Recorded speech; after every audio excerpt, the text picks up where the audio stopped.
Hi, Dr. Woodland here.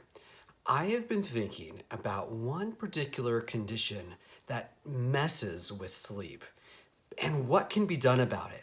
Stick around and let's become more aware together.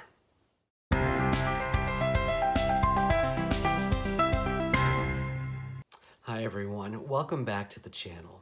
Today we're going to be diving into a fascinating and deeply important topic, the relationship between bipolar disorder and sleep. If someone you love is navigating these challenges, then stick around because we'll also cover strategies that can help both mental health and sleep quality. So let's get started.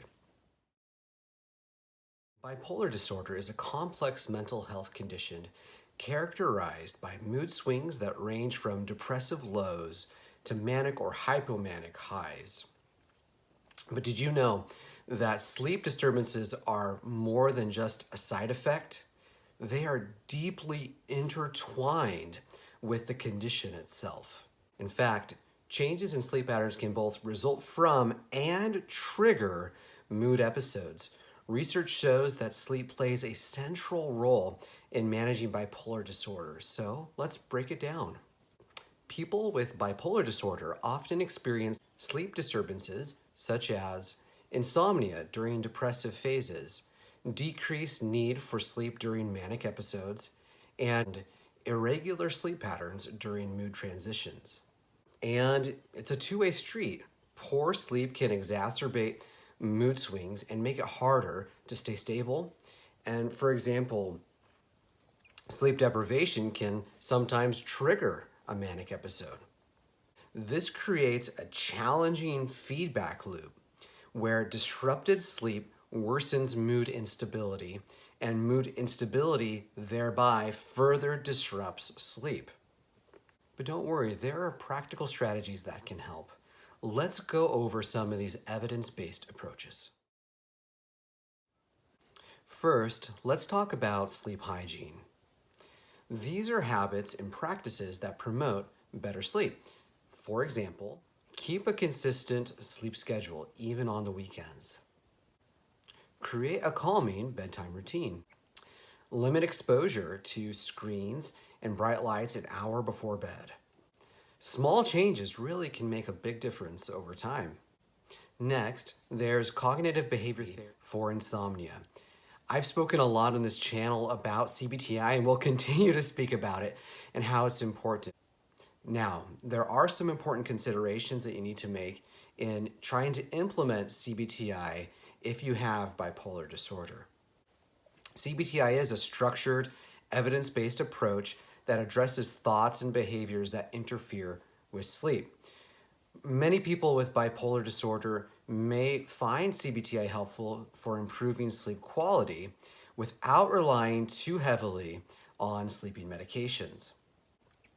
That said, it's important to note that we know that sleep deprivation can trigger manic or hypomanic episodes. And so one of the main components of CBT-I, which is sleep restriction, should probably be avoided in people with bipolar disorder.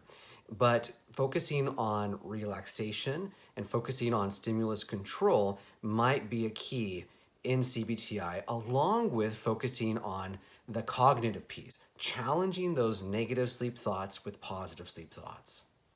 Now, getting back to medications, they can also play a role. It's important to work closely with your healthcare provider to find treatments that address both the mood symptoms and the sleep disturbances.